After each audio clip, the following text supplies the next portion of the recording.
आणि एक वेगळी गोष्ट सुरुवातीलाच सांगितली पाहिजे, कारण खूप कमी लोकांना हे माहिती असतं. आपण आलेल्या पाहुण्याचा सत्कार करतो, पण नितीनजींनी एक वर्ल्ड रेकॉर्ड केलं हे कदाचित आपल्या कोणाला आत्ता माहीत नसेल. एकच पोर्टफोलिओ सलग 7 वर्ष सांभाळायला मिळणं हे भारतात पहिल्यांदा फक्त घडतं आणि ते वर्ल्ड रेकॉर्ड खऱ्या अर्थाने नितीनजींच्या नावावर आहे. आपण अनेक यूट्यूबवरती त्यांचे जे जे काही कार्यक्रम असतात त्याविषयी बघत असतो, कारण त्यांनीच स्वतः सांगितलं की यूट्यूबमधनंही मला किती उत्पन्न होतं. त्यामुळे मी त्या कार्यक्रमांमध्ये पडणार नाही, पण या सगळ्याच्या मागचा एक माणूस शक्यतो मला समजून घ्यायचा आहे, कारण मी नेहमी पाहिलं राजकारणी आणि चित्रपट क्षेत्रातल्या लोकांच्या बाकीच्या आयुष्याविषयी लोकांना खूप कायम उत्सुकता असते आणि दुर्दैवाने ते मात्र आपल्यापर्यंत कधी येत नसतं. पण हे येत असताना एक गोष्ट सुरुवातीलाच सांगितली पाहिजे.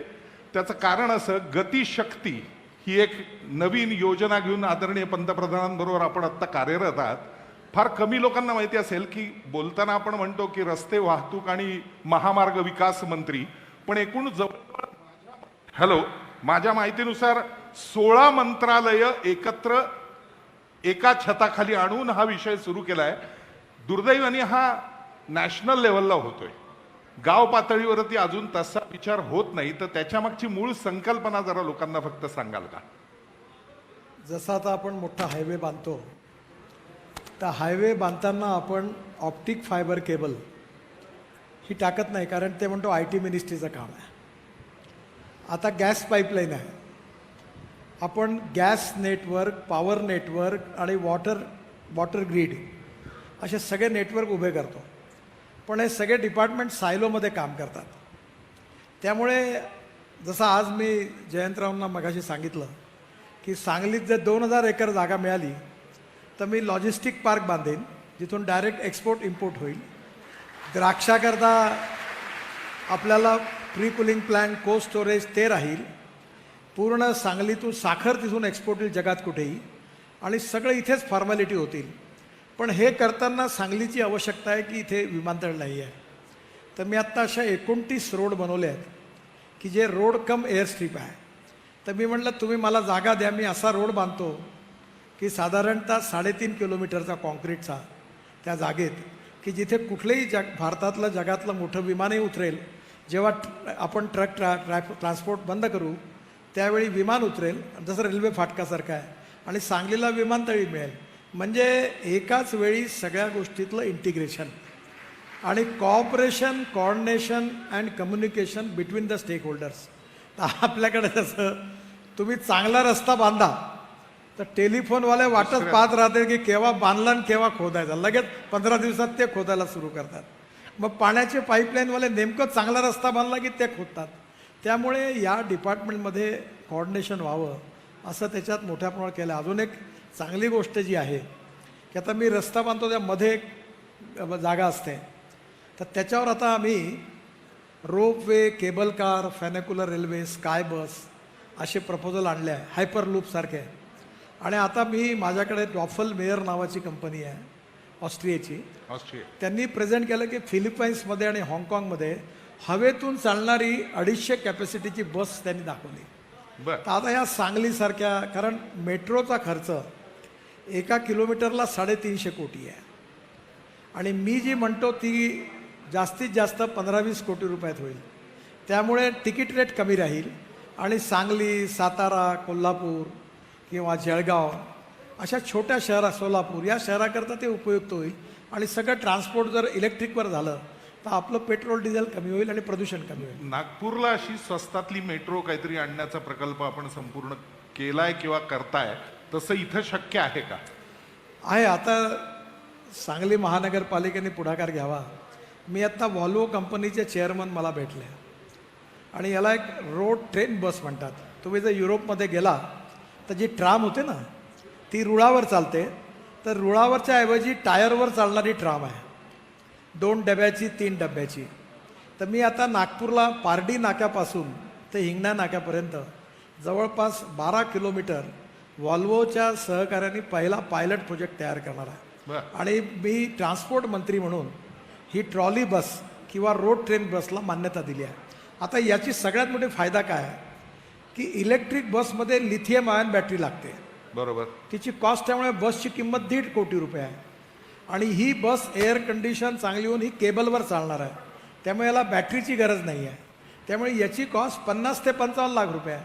त्यामुळे तिकीट दर स्वस्त आणि इलेक्ट्रिक एवढं स्वस्त आहे की तुम्ही जिथे 10 रुपयाचं पेट्रोल वापरता तिथे 1 रुपयाची इलेक्ट्रिसिटी. त्यामुळे तिकीट रेट जे आहे एअर कंडिशन बस देऊनही आज आपल्या सांगली शहरात जेवढ्या डिझेल बसेस फिरतात त्यांच्यापेक्षा 30% तिकीट रेट कमी करून इथली जनता एअर कंडिशन बसमध्ये आरामात फिरू शकेल आणि त्यांना चांगला फायदा होईल. हे करण्याला काही हरकत नाही. ऐकायला स्वप्न छान वाटतं, पण प्रश्न स्पष्ट विचारायचा आहे. केंद्र सरकार, राज्य सरकार, महानगरपालिका हे गणित सुटायचं कसं? असं आहे, मी कालच त्याचं उत्तर पार्लमेंटमध्ये परवा दिलं होतं कि सपने दिखाने वाले लोग नेता लोगों को अच्छे लगते हैं और दिखाए सपने जब पूरे नहीं होते तो लोग उनकी धुलाई करते हैं और सपने अगर पूरे करके दिखाए तो लोग विश्वास रखते हैं. मी साधारणतः महाराष्ट्रात इतके वर्ष होतो आणि माझा मी तसंही ब्लंट आहे. मी आत्ता त्यांच्या पत्रावर गाडगिळांच्या सह्या करता करता एक कागद त्यांच्या हातात दिला आणि सांगितलं हे काम होत नाही. असं नाही आहे की सगळीच कामं होऊ शकतात, पण याच्यामध्ये पैसेही टाकायची गरज नाही. जर माननीय महापौर आणि कमिशनर आणि खासदार आमदार बसले तर मी बिन पैशांनी त्यांचा हा प्रोजेक्ट करतो. माझ्याजवळ एक एक्सपर्टाईज आहे की कुठलंही काम पैसा खर्च न करता फुकटात कसं करता येईल तो मार्ग मी त्यांना नक्की सांगू शकतो. महाराष्ट्रात असताना तुम्ही बॉन्ड्स काढण्याचा प्रकार केला होता आणि त्यातून पैसा अशा सगळ्या उद्योगांसाठी उभा केला होता. ही कल्पना नॅशनल लेवलला राबवणार आहात का? आता असं आहे की मी दरवर्षी 5 लाख कोटी रुपयाची कामं करतो रस्त्यात. आमचं AAA रेटिंग आहे आणि आमचं टोलचं इन्कम सध्या 40,000 कोटी आहे आणि आता ते 3 वर्षात 1,40,000 कोटी होईल. आता मी एक दिवस मला झोपेत जाग आला आणि मला सगळे गोरे लोक दिसायला लागले, कारण कॅनेडियन पेन्शन फंड, अमेरिकन इन्शुरन्सवाले, जगातले सगळे गोरे लोक येतात आणि मला पैसे देतात. तर मी एक दिवस ठरवलं की हिंदुस्थानच्या इतिहासात पुढे लिहिलं जाईल की गडकरींनी सगळे फॉरेनच्या लोकांना रोड विकले. तेव्हा मी ठरवलं हे नाही करायचं. त्यामुळे आता मी नवीन मॉडेल तयार केलेला आहे आणि तो जो पैसा आहे शेतकरी, शेतमजूर, चपराशी, कॉन्स्टेबल, कंपाऊंडर याला मी सांगणार आहे की मी एक प्रोजेक्ट तयार केला. समजा आता दिल्ली मुंबई एक्सप्रेस हायवे 1 लाख कोटीचा आहे, तर मी त्याचा बॉन्ड काढणार आणि CBला आता परवानगी मागितली आहे की मी लोक बँकेत डिपॉझिट ठेवतात. आता किती 4% 4.5% फिक्स डिपॉझिटवर व्याज असेल. मी त्यांना म्हणणार मी मिनिमम तुम्हाला 7% व्याज देईन मंथली आणि त्याला जर सेबीने मला परवानगी दिली तर त्या गरीब माणसाला 7.5% रिटायर्ड लोकांना, पेन्शनर लोकांना, तर ते 7%वर मी सगळे रस्ते बांधणार आहे. मला पैशाची कमी नाही आहे. आता 2 बँकेचे चेअरमन आपसात भांडले की तो म्हणे माझे 25,000 कोटी घे, हा म्हणे माझे घे. माझं फायनान्शियल आमचं एकदम स्ट्रॉंग आहे.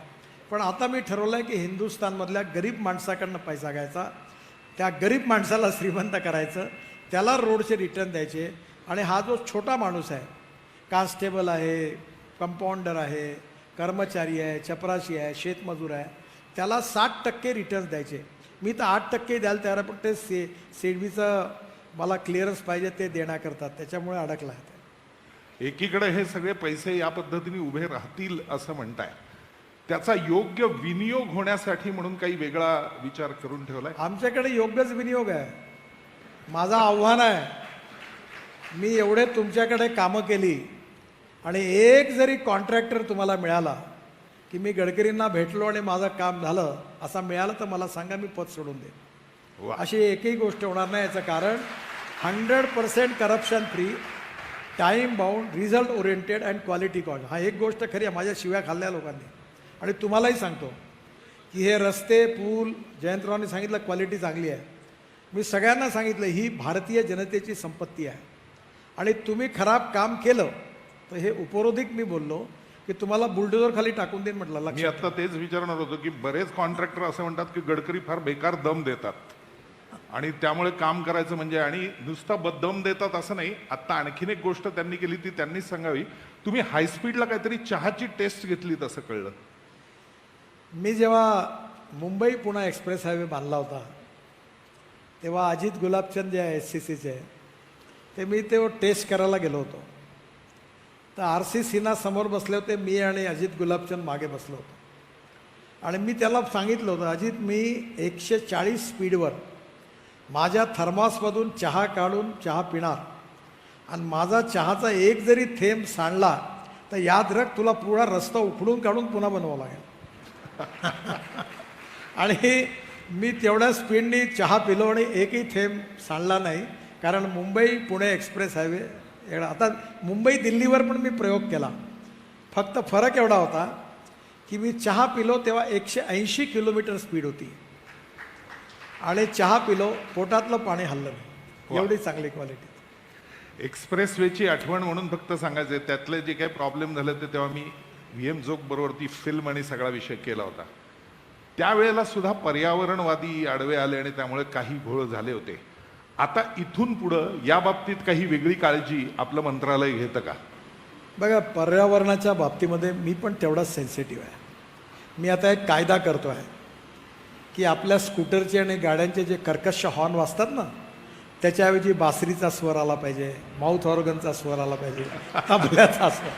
तर मी लवकरच कायदा काढणार आहे की याच्या लोक हलणार नाहीत. पण मग हां, की जसं ते बिगुल वाजतो म्हणजे कानाला कारण मला हे का लक्षात आलं, मी आता 11व्या मजल्यावर राहतो आणि कोविडच्या काळापासून मी रोज रेग्युलर 1 तास प्राणायाम करतो. तर मला खूप फायदा झाला. आणि मी 11व्या मजल्यावर जेव्हा बसतो तेव्हा माझ्या लक्षात आलं की तिथे मला रोज खड खड इतका त्रास व्हायला आला. तो नॅशनल हायवेच आहे. तेव्हा माझ्या लक्षात आलं की साऊंड पोल्युशन, एअर पोल्युशन आणि वॉटर पोल्युशन, त्यामुळे तिन्ही समस्या आहेत. आणि म्हणून मी वॉटर रिसोर्सेस मंत्री होतो तेव्हा तुम्ही मथुरेला जा. मथुरेमध्ये खूप घाण सिटी आहे. तिथलं 80 MLD स्लज मी हायब्रिड एन्युटीमध्ये एक इनोव्हेटिव्ह प्रोजेक्ट केला आणि त्याचं पाणी शुद्ध करून म्हणजे 60% कॉन्ट्रॅक्टरने आणले, त्रिवेणी इंजिनिअरिंग म्हणून, 40% भारत सरकारने दिले आणि ते पाणी शुद्ध करून इंडियन ऑइलच्या रिफायनरीला दिले. ते 20 कोटी वर्षाला देतात. म्हणजे पाणी. आणि मी जवळपास गंगा शुद्ध केली, यमुना शुद्ध केली, जवळपास 25,000 कोटीची कामं केली. त्यामुळे water pollution, air pollution petrol डिझेलमुळे आहे आणि त्याचमध्ये महत्त्वाचं साऊंड पोल्युशन. म्हणजे आपण सगळेजण. पण एक गोष्ट खरी की शेवटी रस्ते बांधू तर आपल्याकडेच. मला वाटतं एक रस्त्याच्या कामात मोठं जुनं वडाचं झाड होतं. मला आदित्य ठाकरेंनी पण ट्विट केलं होतं आणि माझ्या लक्षात पुढे सांगलीच्या जवळपास कुठेतरी होतं. हां, तर मी ते झाड वाचवलं. पण प्रश्न असा आहे की आम्ही एन्व्हायरमेंटच्या विरोधात नाही आहे. पण मी आता कालच सांगितलं की वरळी बांद्रा सिलिंग प्रोजेक्ट 420 कोटी रुपयाचा होता. त्याची किंमत 1800 कोटी झाली. आणि रोज वर्तमानपत्रात लिहायचे की आंबेडकरांचं स्मारक उद्ध्वस्त होणार, सावरकरांचं स्मारक उद्ध्वस्त होणार, मासोळ्या मरणार. खूप 8-8 कॉलमच्या न्यूज यायच्या. मी एक दिवस सगळ्या पेपरच्या इंग्लिश वर्तमानपत्राच्या पत्रकारांना घेऊन नावेत बसून गेटवेहून निघून मी वरळी बांद्राच्या खाडीत आलो. तर ते घाण वास होता. सगळे नाक धरायला लागले. म्हणाले यहाँ से चलो. म्हटलं क्यों चलो, ये क्या है, पानी है कि कीचड़ है? बोले कीचड़ है. मतलब कीचड़ में मच्छी होती है क्या? नहीं होती. पर लिखते क्यों हो? मतलब जब तक आप कबूल नहीं करोगे की नाही लिखोगे तब तक यही खडे रहो म्हटलं. शेवटी मग तिथून त्यांच्या लक्षात आलं की ते चुकीचं होतं. एकीकडे तुम्ही हे सगळं करताना कायम नेहमी 2 वाक्यांचा उल्लेख करता. एक रिचर्ड निक्सनांचं वाक्य तुम्हाला प्रचंड आवडतं. तर तो काय, कधी ते मनात आलं का पहिल्यापासूनच कॉलेजमध्ये असताना ते वाचलं होतं? मी 1919 स्टुडंट्स युनियनचा लीडर होतो. माझे एक चांगले मित्र डॉक्टर श्रीकांत जिचकार म्हणून फार हुशार आणि विद्वान होते. तर एक दिवस महाराष्ट्र एक्सप्रेसने मी BJPत आलो होतो नुकताच. आणि ते मानकर, लक्ष्मणराव मानकर म्हणून आमचे त्यावेळी जनरल सेक्रेटरी MP होते भंडाऱ्याचे. तर तेव्हा खूप प्रिंटिंग मटेरियल होतं. तर मी एका खांद्यावर ते घेतलं, बॅग घेतली आणि त्या पुण्याच्या 1ल्या नंबरच्या प्लॅटफॉर्म पायी निघालो समोर. तर मागून श्रीकांत जिचकार, त्यांनी पाहिलं मी सामान घेऊन येतो. मी चांगले मित्र होते. त्यांनी लगेच, ते गृहराज्यमंत्री होते, तर नितीन एक कशाला तू घेतो, यांना दे. म्हटलं नाही नाही, हे आमच्या पार्टीचं लिटरेचर आहे. तर ते मला म्हणाले नितीन तुला एक गोष्ट सांगू, तू खूप चांगला आहेस पण तुझ्या पार्टीला काही भविष्य नाही, तू म्हणे पार्टी बदलव. तर मी म्हटलं श्रीकांत, मी विहिरीत जीव देईन पण मी पार्टी नाही बदलणार. वा. तर तो मला म्हणाला की मग तुझ्या पार्टीला भविष्य नाही. म्हटलं पाहिजे हरकत नाही, जे असेल. मी बाहेर आलो. त्या विधानसभेच्या निवडणुकीत व्यंकटेश माडगुळकर काँग्रेसकडनं पुण्यात उभे होते, तुम्हाला आठवत असेल त्यावेळी. आणि त्या काळी भिंत होती स्टेशनच्या बाहेर, बरोबर. त्याच्यावर एक सुंदर वाक्य लिहिलं होतं, पर्याय पर्याय म्हणून ओरडतात कोण, ज्यांचे लोकसभेत निवडून आले 2. कारण आमचे 2च आले होते खासदार बरोबर. निवडून. आणि मग त्याच्या खाली होतं अटलजी वाजपेयी, अटलजीने अडवलं हम दो हमारे दो. हमारे दो. तर मी ते ऐकल्यावर हसलो आणि मला वाईट वाटलं. तर त्याच्यानंतर श्रीकांत जिचकारनी मला एक पुस्तक दिलं. ते इंग्लिशमध्ये होतं, ते रिचर्ड निक्सनची ऑटोबायोग्राफी. ऑटोबायोग्राफी. आणि त्यात एक वाक्य होतं, the man is not finish Wien is defeated but he is finish when he quits. म्हणजे माणूस हा युद्धात हारल्यानंतर समाप्त होत नाही, पण तो युद्धभूमी सोडून पळून जातो तेव्हा समाप्त होतो. ते मी आयुष्यात लक्षात ठेवलं. आणि अटलजी देशाचे प्रधानमंत्री झाले आणि आमच्या पक्षाला मेजॉरिटी मिळाली, ती आमच्यामुळे नाही मिळाली. त्या प्रतिकूल काळात ज्या लाखो लोकांनी आपलं जीवन दिलं आणि प्रवाहाच्या विरोधात ज्यांनी अनेक उपहास, अपमान, अन्याय सहन केले, पण ते काम करत राहिले प्रामाणिकपणे, त्याचं फळ आहे की आज आमच्यासारख्यांना सत्तेत जाण्याची संधी मिळाली. एक विचारावं असं वाटतं, कारण सारख्या नवीन नवीन कल्पना घेऊन आपण पुढे येत असता. 190 वर्ष PNGचे होत आहेत. त्यांचा इतिहास बघताना असं लक्षात आलं, त्यांच्याकडेही एक 125 वर्षापूर्वी हरिभाऊ दत्तात्रय गडकरी नावाचे गृहस्थ होते. आता त्यांच्या पुढच्या पिढ्या स्वतंत्र ज्वेलर झाल्या आहेत, पण त्या काळात पाष्टा काढण्याच्या मशीनपासून इनोव्हेटिव्ह गोष्टी त्यांच्याकडे ज्या सगळ्या इंट्रोड्यूस झाल्या, त्या गडकरी नावाच्या माणसांनी असा त्यांच्या जुन्या इतिहासात उल्लेख होतो. सगळे गडकरी इनोव्हेटिव्हच असतात का? नाही, मी तुमचा गैरसमज आहे. बऱ्याच लोकांना असं वाटतं की मी इंजिनियर आहे. मी इंजिनियर पण नाही आणि मी फायनान्शियल एक्सपर्ट पण नाही. माझा क्लास म्हणजे सिनेमा समोरून आणि नाटक मागून पाहणाऱ्यापैकी आहे. बरोबर उलट. आणि रस्त्यावरचा हाफ चहा आणि सिंगल समोसा, त्यामुळे असा काही समजा. पण माणूस कसंच, मी आत्ता जयंतरांना सांगितलं, मी विदर्भात खूप चूक केली. भावना आणि व्यवहार हा समजलो नाही. आणि विदर्भात 22 साखर कारखान्यांनी दिवाळं पिटलं. तुमच्यासारखी स्थिती नाही आहे. पश्चिम महाराष्ट्र म्हणजे मेरिटच्या विद्यार्थ्यांची शाळा, मराठवाडा म्हणजे फर्स्ट क्लास, आणि विदर्भ म्हणजे मॅन्डेटरी, ज्यांना 100पैकी 20पेक्षा कमी मार्क मिळाले त्या मुलांची शाळा. आता तिथे मी दुर्बुद्धी होऊन 3 साखर कारखाने चालवतो. आणि ते चालवताना साखरेचं मी असं, तुमच्या इथे हे नशीबवान आहेत, पण ज्यांनी पाप केलं तो साखर कारखाना काढतो. मागच्या जन्मी ज्यांनी पाप केलं असेल तो पुढल्या जन्मी एक तर साखर कारखाना काढतो, नाही तर वर्तमानपत्र काढतो. आणि मी तो साखर कारखाना, हे पहिलं वर्ष आहे प्रॉफिटमध्ये आला. आणि मग जेव्हा साखर उत्पादन वाढलं, काय करायचं, मी LIT म्हणून आमच्याकडे इन्स्टिट्यूट आहे, तिथल्या गोगटे नावाचे इंजिनियर, त्यांना पकडलं आणि साखरेपासून डिटर्जंट तयार केलं, फेस वॉश तयार केले. आता आज आमच्याकडनं 25 कंटेनर रशियामध्ये, सायबेरियामध्ये, दुबईमध्ये, कतारमध्ये, बांगलादेशमध्ये फेस वॉश म्हणून सगळं एक्सपोर्ट होतं. आणि आता महाराष्ट्रात मार्केट नाही, पण जगात एक्सपोर्ट व्हायला. आमचे जे आता माझा चहा सांडला तर माझे PA म्हणाले, साहेब या चहा खूप कडक आहे आणि त्याचे डाग फार कडक आहे. अरे म्हटलं चिंता करू नको, आपलं जे साबण आहे, लिक्विड डिटर्जंट आणि दोन्ही, ते एवढं चांगलं आहे की कोणताही डाग निघून जातो. आता हे साखर सरप्लस झाल्यातून हे संशोधन झालं. त्यामुळे मी ग्रामीण भागात आजही मी मी नेहमी, माझी कल्पना अशी आहे की मी आता राजकारण करत नाही. मी आता जवळपास समाजकारण करतो. आणि राजकारणात मी लोकांना सांगतो, तुम्हाला गरज असेल तर मला मत द्या. मी कटआउट नाही लावलो कोणाचं कधी, कोणाच्या गळ्यात हार नाही घालत, आणि विमानतळावर कोणाच्या स्वागताला जात नाही. अटल बिहारी वाजपेयी आणि लता मंगेशकर या दोघांनाच मी माझ्या पैशानी हार घातला. मी कधी या बांधणीत पडत नाही.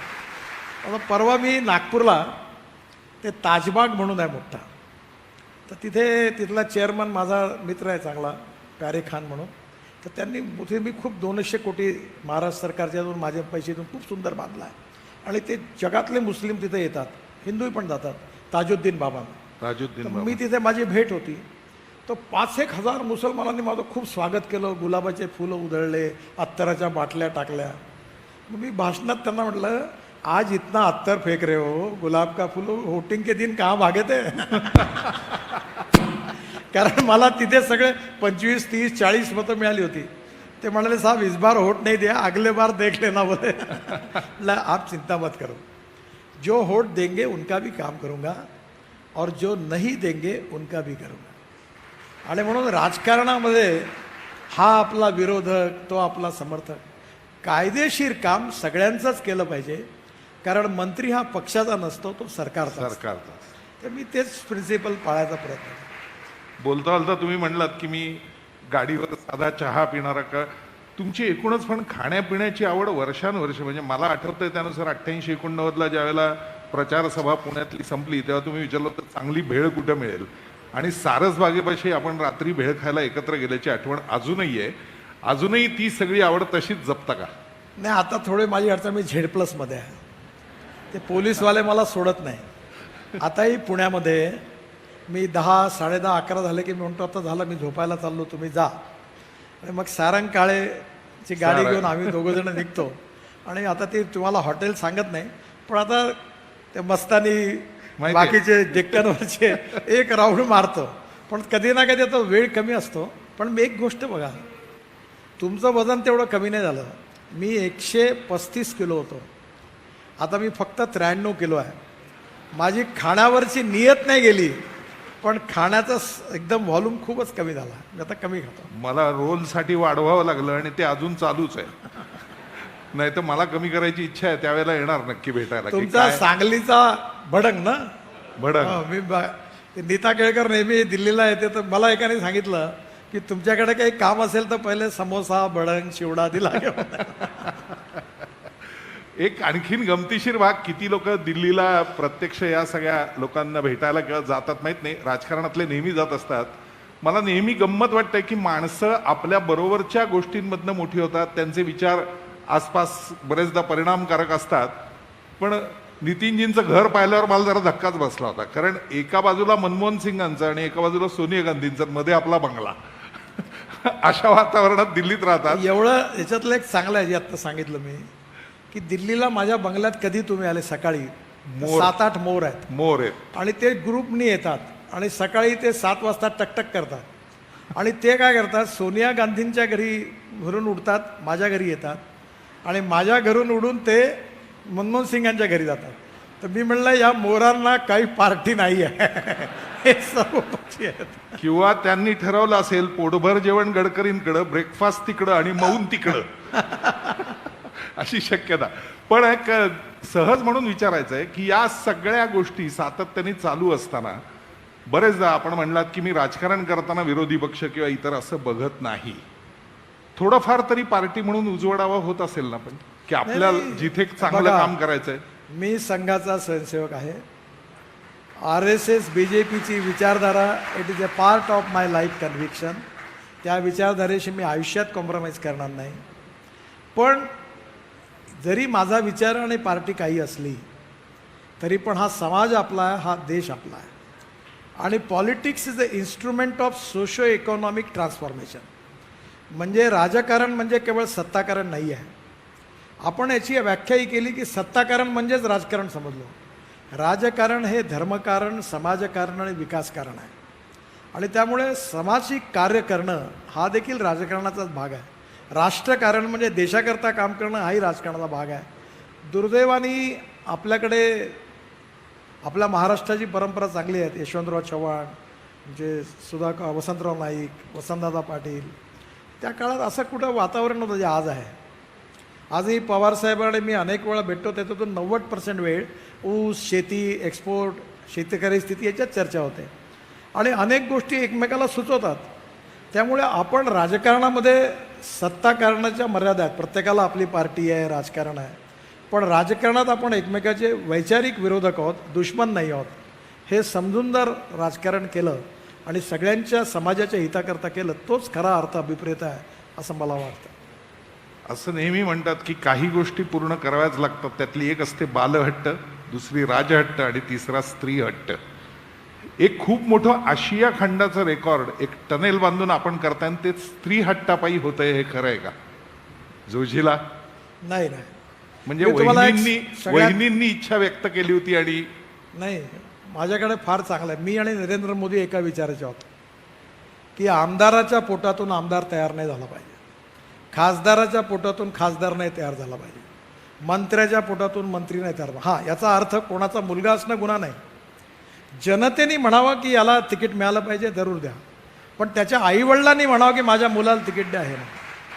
आणि त्याच्यामुळे वाईटपणा मी BJPचा अध्यक्ष असताना अनेक वेळा घेतला. मोदीजी या बाबतीत कठोर आहे, पण माझ्या घरी चांगला आहे. माझे कोणी मुलं राजकारणात नाही, ते कोणाला माझा परिचय सांगत नाही. माझी पत्नी आहे, तिचं फील्ड वेगळं आहे. ती संस्कार भारती एका हॉस्पिटलची अध्यक्ष आहे, एका शिक्षण संस्थेची अध्यक्ष आहे. ती तिचं काम करते. तिच्या कामात मी हस्तक्षेप करत नाही, माझ्या कामात ती हस्तक्षेप करत नाही. एकदा चुकून माझा साळा आला आणि तो म्हणाला की मला म्हणाली की हा काही कामा करता आला. तर मी माझा एक अनुभव आहे की मंत्र्यांना अडचणीत आणतात कोण?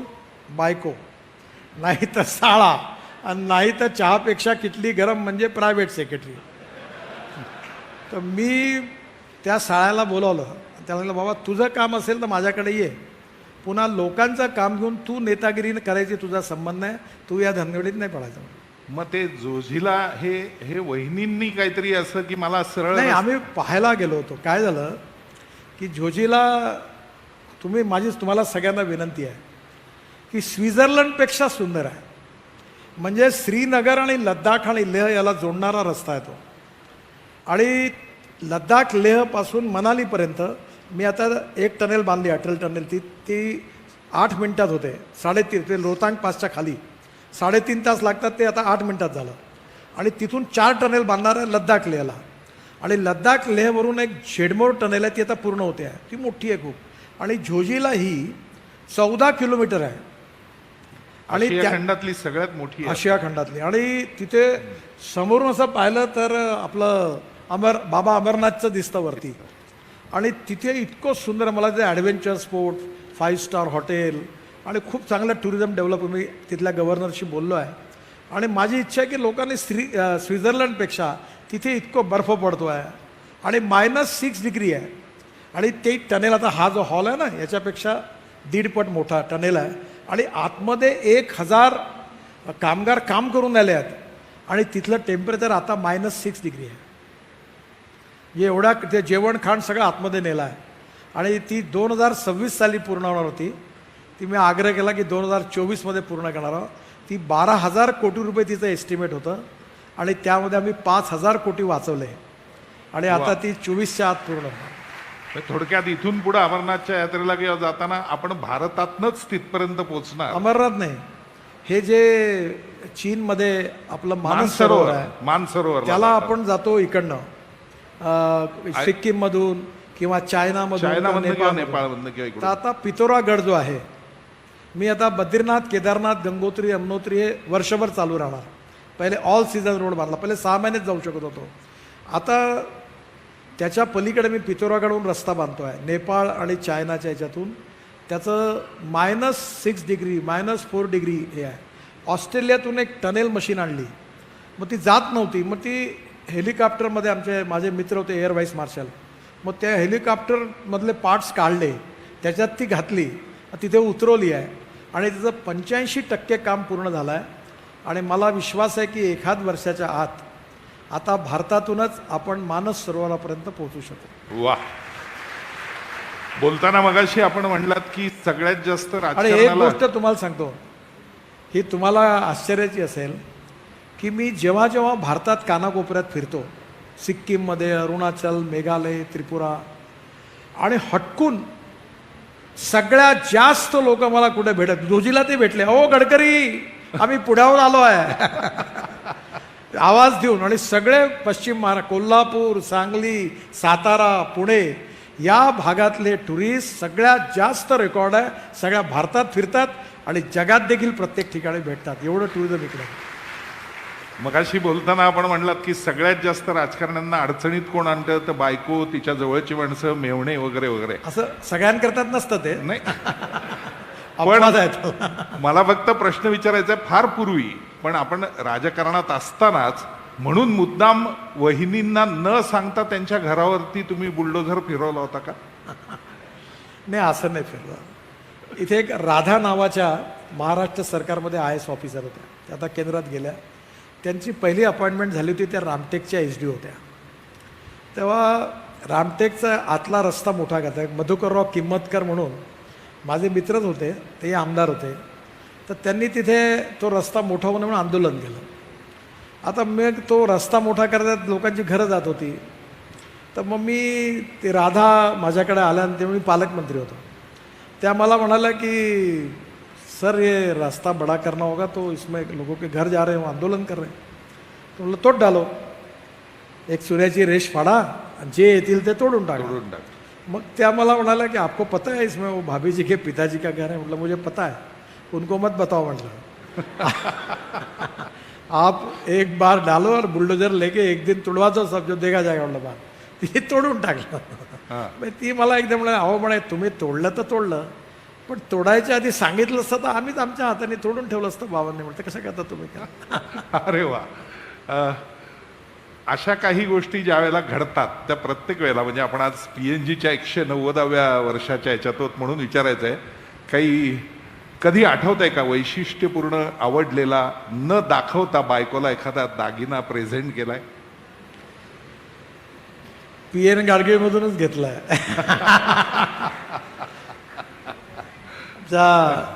मी सहसा जात नाही, पण एकदा आमच्या लग्नाला जेव्हा वाढदिवस होता तेव्हा मी गेलो होतो, मी आणि माझी मुलगी, आणि ते गाडगीळमधून नागपूरला यांची पण ब्रँच आहे, त्यांनी घेतला होता.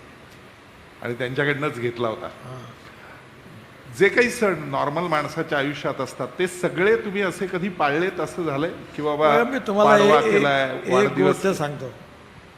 मला जे पाळायचं आहे ते मी पाळतो, मला जे खायचं आहे ते मी खातो, आणि मला जे बोलायचं आहे ते मी बोलतो. तुम्हाला काय वाटते हा विषय माझ्या डायरीत नाही. जे आहे ते असं आहे. पटलं तर इकडे या, नाही पटलं तर तिकडे जा, असा साफ विषय आहे. एकदा समाजकारणात तुमच्या ह्याच्यात पडलं किंवा राजकारणात पडलं की बाकीच्या गोष्टी करायला फारसा वेळ मिळत नाही असं म्हणतात, पण प्रत्येकाच्या काही ना काहीतरी आवडी असतात. मला आठवतंय त्यानुसार आदरणीय स्वर्गीय प्रमोदजी महाजनांपासून अनेकांना गाणी ऐकायचा फार छान शौक. अगदी देवेंद्र फडणवीसांना सुद्धा प्रचंड गाणी तोंडपाठ आहेत जुनी. तुमच्याही आवडीत असं मी ऐकलं की तुम्हाला गुलाम अली आणि मुकेश प्रचंड आवडायचे. मला आत्ताच मी नागपूरला आम्ही सांस्कृतिक महोत्सव केला, देवेंद्रही होता. त्याच्यामध्ये आम्ही भारतातले मोठे मोठे आर्टिस्ट आले. जावेद अलीचं गाणं झालं, सुनिधी चव्हाणचं झालं, नंतर आपलं शंकर महादेवनचं झालं, नंतर कैलाश खेरचं झालं, आणि कवी संमेलन झालं, हेमा मालिनीचं नृत्यनाटिका झाली, आणि रोज 50,000 लोक येतात सांस्कृतिक महोत्सवात, खासदार सांस्कृतिक महोत्सव. आता मी दररोज मला अडचण व्हायची. काल मी लखनौला होतो त्या योगीजींच्या शपथ, त्याच्या आधी डेहराडूनला होतो. तर मी रोज सकाळी दिल्लीला जायचो, दुपारी शपथविधी करायचो आणि 5 वाजता नागपुरात यायचो. पण मी जवळपास सगळे कार्यक्रम अटेंड केले. मला संगीताची पण आवड, पण मराठी नाटकं मुंबईत बघायचो, पण आता मुंबईतच येणं होत नाही. आणि मी कधी फुकट नाटक नाही बघितलं, नेहमी तिकीट काढून बघितलं. याचं कारण जेव्हा लोक मला कलाकार म्हणून मला माहिती आहे की तुम्ही किती कष्ट घेता, आणि फुकट बघताना ते बरोबर वाटत नाही. कारण आपल्या मराठी नाटकातल्या लोकांना एवढा संघर्ष करावा लागतो बिचारांना, कर्ज काढून ते नाटकं करतात. आणि त्यामुळे महाराष्ट्राचं हे विशेषता आहे की इथलं संगीत, नृत्य, नाटक, साहित्य, कविता, महाराष्ट्राची तुलना फक्त बंगालशीच होऊ शकते. आणि जोपर्यंत तुम्ही महाराष्ट्रात मी हे काल हृदयनाथ मंगेशकरांना त्यांना झीचा पुरस्कार दिला त्यावेळी बोललो की महाराष्ट्रात राहून मराठीचं मोठेपण, मराठी साहित्य, मराठी संस्कृती आणि नाटक, संगीत याचं महत्त्व कळत नाही. जेव्हा तुम्ही महाराष्ट्राच्या बाहेर जाता तेव्हा तुम्हाला इथलं महत्त्व कळतं की महाराष्ट्र या बाबतीत किती मोठा आहे. आणि हीच खरी आपली परंपरा आहे. आणि त्यामुळे आम्ही खासदार क्रीडा महोत्सव करतो. मी 300 खेळाची मैदानं माझ्या कॉन्स्टिट्युन्सीत तयार केली आहे. आणि माझं स्वप्न आहे की 1,00,000 मुलं रोज खेळली पाहिजे, आणि कुस्त्यांपासून सगळ्या. आणि मी दरवर्षी खासदार क्रीडा स्पर्धा घेतो. 55,000 खेळाडू खेळतात, नंतर 3.5-4 लाख लोक बघतात, आणि चांगला कार्यक्रम होतो. आणि सांस्कृतिक आणि स्पोर्ट्स याच्यात दोन्ही याच्यात चांगलं काम. असं मी ऐकलं की नागपूरमध्ये आपण एक वैशिष्ट्यपूर्ण रस्ता ट्रायल म्हणून बांधून घेतलात. ऑर्डर ऑफ ऑस्ट्रेलिया ज्यांना मिळालं त्या विजय जोशींना आणून वेस्ट प्लास्टिक, की ज्याच्यावर नेहमी आपलं बोललं जातं की हे प्लास्टिक वापरू नका, पर्यावरणाचा त्रास देते, तर त्याचा वापर वेगळा करून असे काही रस्ते पुढच्या काळात डोक्यात आहे? नाही, ऑलरेडी आम्ही 10% प्लास्टिक किंवा रबर हे बिट्युमिनमध्ये आता मॅन्डेटरी केलं आहे. आणि आता हे जुने टायर होतात, तर मी मध्ये आपल्या एन्व्हायरमेंट मिनिस्ट्रीनी जुने टायर इम्पोर्ट करायला बंदी घातली होती. हो. मी त्यांना कन्व्हिन्स केलं आणि ही बंदी उघडली. आणि माझं तर म्हणणं असं आहे की जगातली जेवढी वेस्ट असेल तेवढी आणा, गाड्या, ॲटोमोबाईलच्या, टायर, आणि वेस्ट टू वेल्थ. आणि आता त्या टायरमधून रबराची पावडर तयार होते, ती आपल्या बिट्युमिनमध्ये टाकतात. आणि आजच मी जयंतरावला म्हटलं की आता इथेनॉल नाही, आता चिपाडापासून बायोमासपासून बिट्युमिन तयार करायची टेक्नॉलॉजी प्राजनी काढली आहे. मी त्याचे स्टँडर्ड पक्के करतो आहे. आणि आता शेतकरी अन्नदाता नाही, ऊर्जादाता झाला आहे. तसा तो रोड बनवण्याकरता त्याचं बिट्युमिन जे आहे त्या स्टँडर्डचं मी ते मॅन्डेटरी करीन. म्हणजे शेतकऱ्यांना बायोटेक्नॉलॉजीचा उपयोग करून बायोमास जनरेट करणं आणि बायोमासचा उपयोग बिट्युमिन तयार करण्याकरता करणं, तर यातून ग्रामीण अर्थव्यवस्था मजबूत होईल. मगाशी बोलताना इथल्या कारखानदारांची व्यवस्था चांगली आहे असं म्हणलात. हे लवकर जर इथं झालं तर खूप लोकांना आवडेल, कारण पेठ नाका ते सांगली हा जो काही रस्ता आहे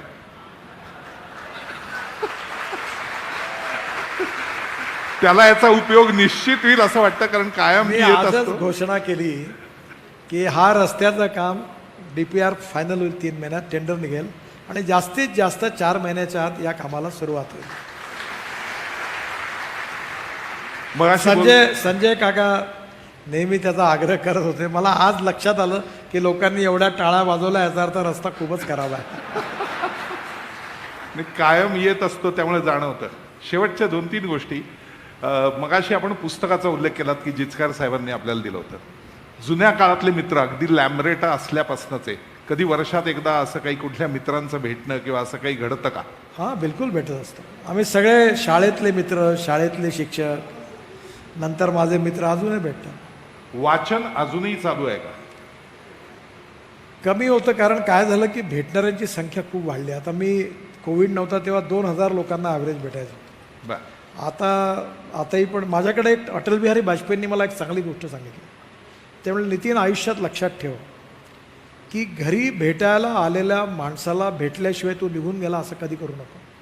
मी 1 मिनिट हो, अर्धा मिनिट हो, काही हो, थांबतो आणि त्याचं म्हणणं ऐकून कागद घेऊन घेतो. त्यामुळे भेटणाऱ्यांची संख्या आणि यातून थोडा वेळ कमी पडतो, पण विमानात वगैरे वाचत असतो.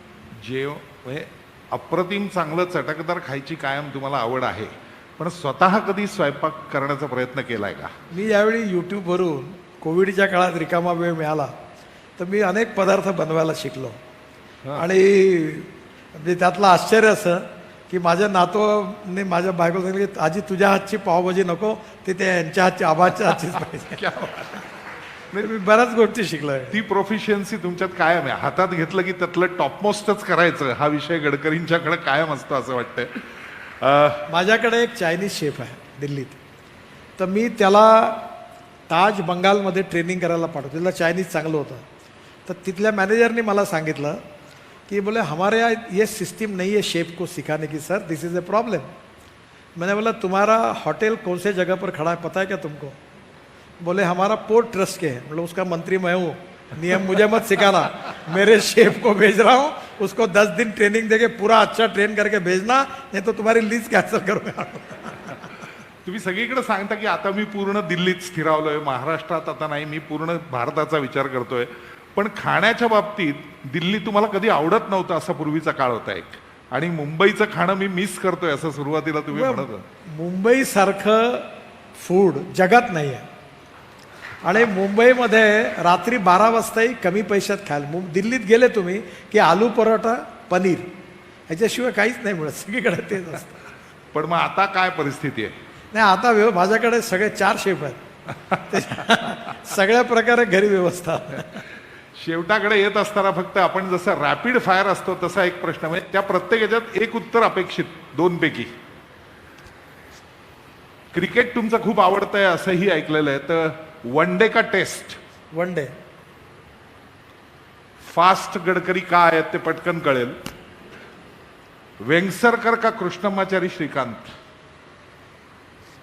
वेंगसरकरही माझे मित्र आहेत आणि श्रीकांत पण आहे, पण श्रीकांत कमी रन काढायचे, पण मला श्रीकांतबद्दल एक आवडायचं की तो प्रत्येक बॉलवर आडवा उभा ठोकायचा. तो मला परवा दिल्लीमध्ये साऊथ इंडियन रेस्टॉरंटला भेटला, तर वयस्कर झाला आणि मला आवाज दिला त्याने. तर मी त्यांना ओळखलं नाही एकदम. अरे नितीनजी मुझे पहचाना नाही, मैं श्रीकांत. तेव्हा मला आठवलं आणि तो वेस्ट इंडिजच्या ऑस्ट्रेलियाच्या फास्ट बॉलरच्या पहिल्या बॉलपासून ठोकायचा. 83च्या वर्ल्ड कपचा हायएस्ट स्कोरर तोच होता, आपण जिंकला तेव्हा. श्रीकांत. पण एक तुम्हाला सांगतो, नागपूरला दुलीप ट्रॉफीमध्ये दिलीप वेंगसरकरची एंट्री झाली 100. हां, त्याच्यामध्ये शेष भारत संघाकडनं प्रसन्न आणि बेदी बॉलर होते, व्यंकटराघवन, आणि मुंबईकडनं वेंगसरकर होता. त्यावेळी वानखेडे साहेब वगैरे होते, साळवे साहेब होते, आणि वेंगसरकरनी सेंचुरी मारली होती. आयुष्यात मी ती विसरलो नाही.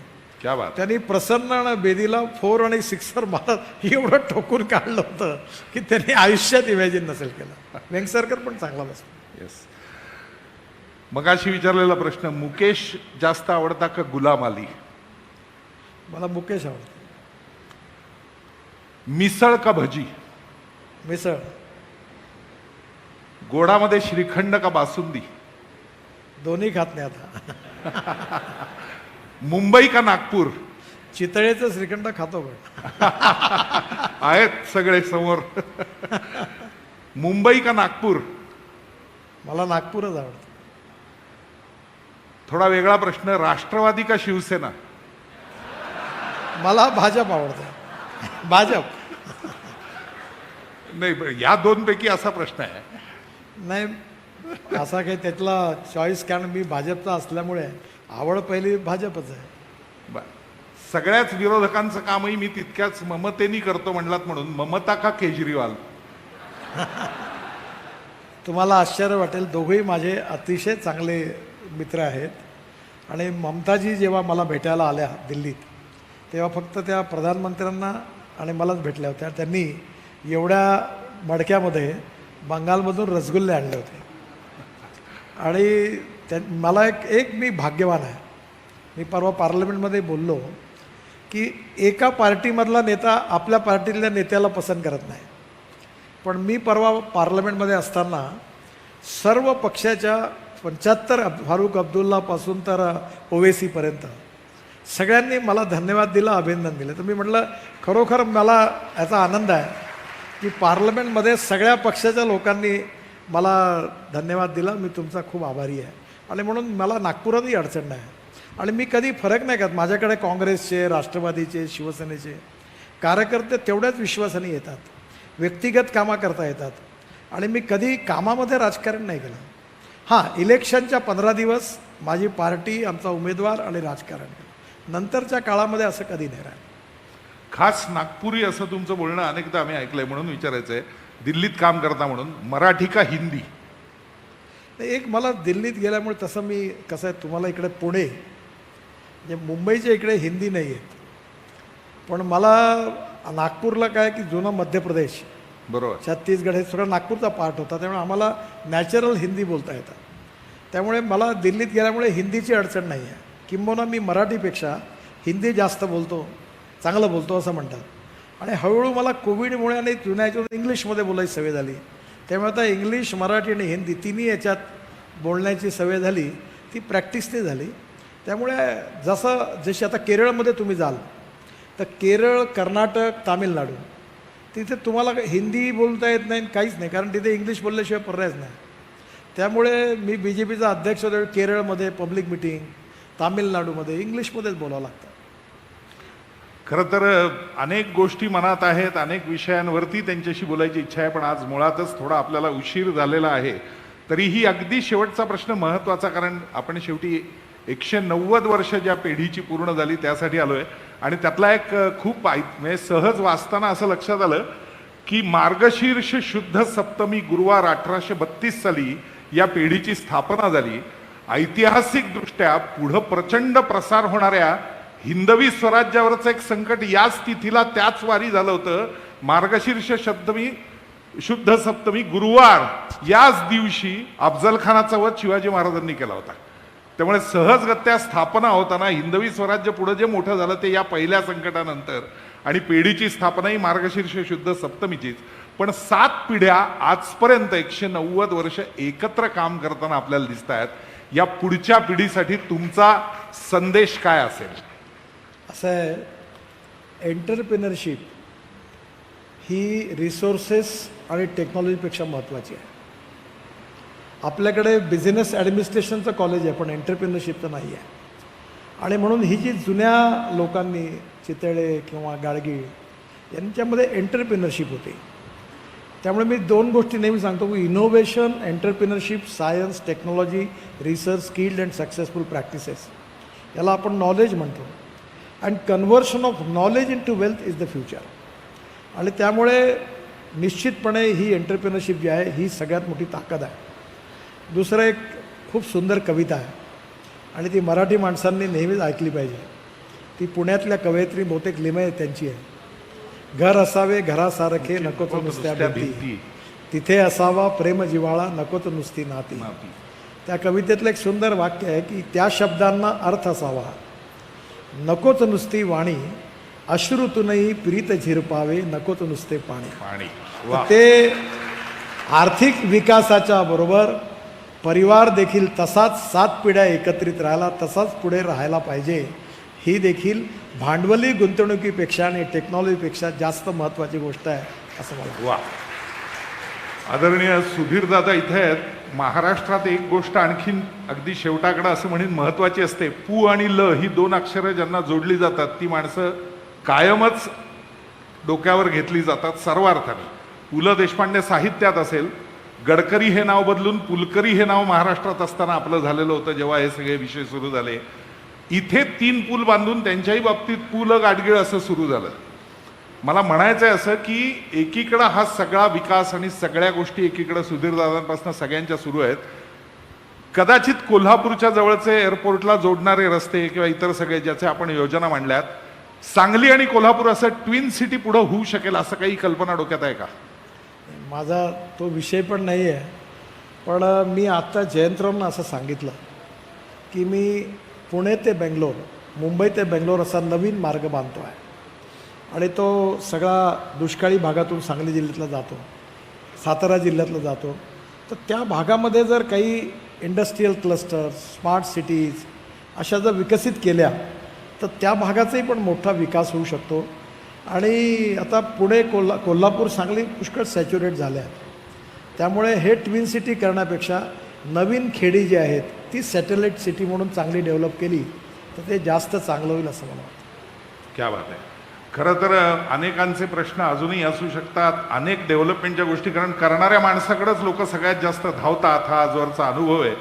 पण तरीही PNGच्या 190 वर्ष पूर्ततेनिमित्त आज सगळ्यात जास्त कार्यरत असलेले आत्ताचे भारतातले मंत्री नितीनजी गडकरी यांनी इथे वेळ दिला आणि या निमित्ताने आपले विचार व्यक्त केले, म्हणून मी आभार तर मानतोच. पण आपल्याला सगळ्यांना मी विनंती करेन, मी सुरुवातीला परत म्हणलं होतं, एक पोर्टफोलिओ 7 वर्ष सलग स्वातंत्र्यानंतर सांभाळायला मिळणं आणि तो उत्तमरित्या सांभाळणं याचं एक वेगळं नॅशनल रेकॉर्ड गडकरींच्या नावावरती जमा झालंय. गेली 7 वर्ष एकच खातं सक्षमपणे आणि रोज 5 ते 7 म्हणजे 2 किलोमीटरचा रस्ता 38 किलोमीटरवर रोजचा होणं आणि वर्षाला 5 ते 7 लाख एवढं प्रचंड कोटींची खर्च करून ते रस्ते, आणि 2024चं स्वप्न म्हणजे अमेरिकेसारखे रस्ते भारतात असतील असं त्यांनी म्हणलंय. माझं असं मत आहे की आपण सगळ्यांनी स्टँडिंग ओवेशन द्यावं त्यांना त्यांच्या या कार्यासाठी. धन्यवाद राहुलजी. आणि यानंतर मी विनंती करतो सिद्धार्थ गाडगीळ यांना की त्यांनी आभार व्यक्त करण्यासाठी स्टेजवरती यावं. माननीय